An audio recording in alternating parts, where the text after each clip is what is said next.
Hey, I'm back. I got this Frankie, EVH Frankie, and I wanted to kind of give you some tips on how to set up the tremolo and the D-Tuner.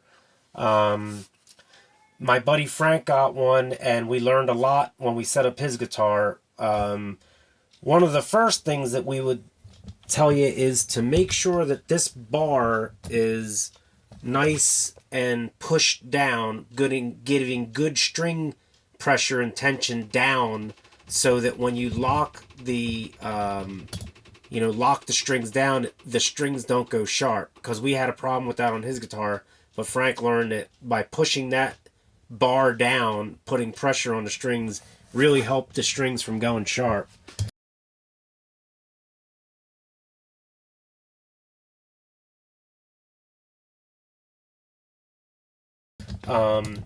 Then one of the other things that we did was really tighten up the spring tension here.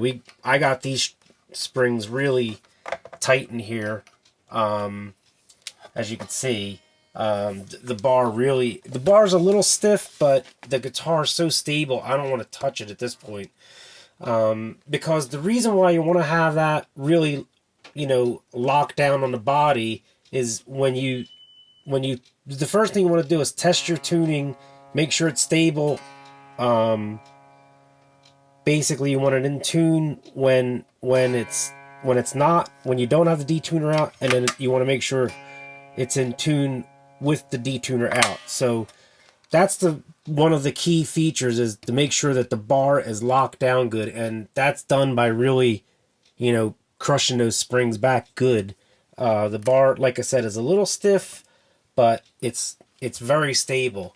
The other key thing is that we did is we lubed this, because I see a lot of people online have a hard time pulling that in and out.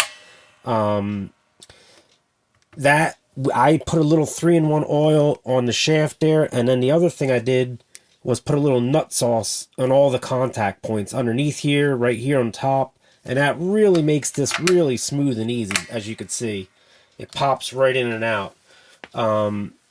And the other thing, so basically when you set this up, you want to pull this out, have it detuned, make sure your drop D tuning is correct, and then you push it in and use this little Allen key right here, set screw. That kind of will tune your standard pitch, or your this guitar is in D flat.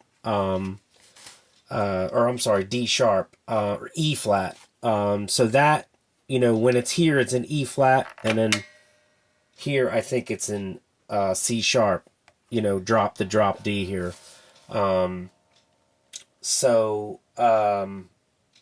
It definitely helps having this thing lubed up, though, because when it's not lubed up, it really makes this difficult. And like I said, that little set screw is what you want to use to fine-tune your standard tuning. So you want to tune it in drop D, and then push it back in and use this to fine-tune your E tuning, or D, D sharp, E flat, whatever you're tuning. Like I said, I'm in E flat on this guitar. So those are the things. And the other thing that Frank said is you want to kind of keep these as level as possible when you lower or raise the action on this thing. The more even these are, we think the more stable it is, as far as height goes. It just doesn't give it any room to really move back. So those are the tips that I would give you to really get started on this. It certainly helped me out having Frank's set up first. We learned a lot on that one. It made this one so easy to set up. Like I said, tune in D, drop D, and then push this in, fine tune it with your little set screw there. Lube her up good. Make sure you have your bar down here, push down, and try to keep the bridge as level as possible, and keep your spring tension good, so that when you drop D, it doesn't move this bridge at all. So those are my tips for you. Hopefully that helps. Anyway, thanks a lot. Have a good one.